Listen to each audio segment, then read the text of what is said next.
Good morning. Matthew chapter 9. Jesus forgives and heals the paralyzed man. So Jesus stepped into a boat, crossed over, and came to his own town. Some men brought to him a paralyzed man laying on a mat. And Jesus saw their faith. He said to them, "Take heart, son, your sins are forgiven." At this, some of the teachers of the law said to themselves, "This fellow is blaspheming." Knowing their thoughts, Jesus said, "Why do you entertain evil thoughts in your hearts? Which is easier to say, 'Your sins are forgiven,' or to say, 'Get up and walk'? But I want you to know that the Son of Man has authority on earth to forgive sins." So he said to the paralyzed man, "Get up, take your mat, and go home." Then the man got up and went home. When the crowd saw this, they were filled with awe, and they praised God who had given such authority to men. The calling of Matthew. As Jesus went from there, he saw a man named Matthew sitting at the tax collector booth. "Follow me," he told him. Matthew got up and followed him. While Jesus was having dinner at Matthew's house, many tax collectors and sinners came and ate with him and his disciples. When the Pharisees saw this, they asked his disciples, "Why does your teacher eat with tax collectors and sinners?" On hearing this, Jesus said, "It is not the healthy who need a doctor. Is it not the healthy who need a doctor, but the sick? But go ahead and learn what this means. I desire mercy, not sacrifice. For I have come to call the righteous, not to call the righteous, but sinners." I have a bed bug. Striker, get out from under the cover. Excuse me. Jesus questions about fasting.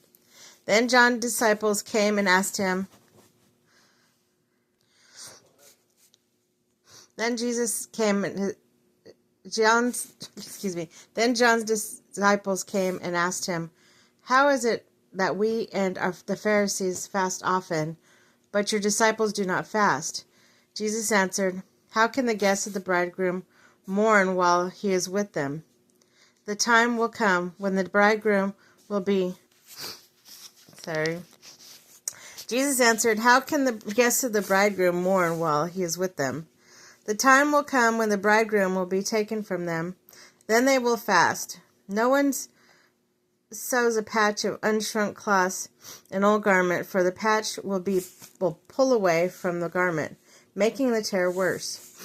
Neither do people pour new wine into old wineskins. If they do, the skins will burst, and the wine will run out, and the wineskins will be ruined. No, they pour new wine into new wineskins, and both are preserved." Jesus raises the dead girl and heals a sick woman. While he was saying this, a synagogue leader came and knelt before him and said, "My daughter has just died, but come and put your hands on her and she will live." Jesus got up and went with him, and so did his disciples. Just then, a woman who had been subject to bleeding for 12 years came up behind him and touched the edge of his cloak. She said to herself, "If I only touch his cloak, I will be healed." Jesus turned and saw her. "Take heart, daughter," he said, "your faith has healed you." And the woman was healed. And at that moment, when Jesus entered the synagogue leader's house and saw the noisy crowd, the people playing pipes, he said, "Go away. The girl is not dead, but asleep." Then they laughed at him. After the crowd had been put outside, he went and took the girl by the hand, and she got up. News of this spread throughout that region. Jesus heals the blind and the mute. As Jesus went on from there, 2 men followed him, calling out, "Have mercy on us, Son of David." When he had gone indoors, the blind man came to him, and he asked, "Do you believe that I am able to do this?" "Yes, Lord," they replied. Then he touched their eyes and said, "According to your faith, let it be done to you." And their sight was restored. Jesus warned them sternly, "See that no one knows about this," but they went out and spread the news about him all over that region. While they were going out, the man who was demon-possessed could not talk and was brought to Jesus.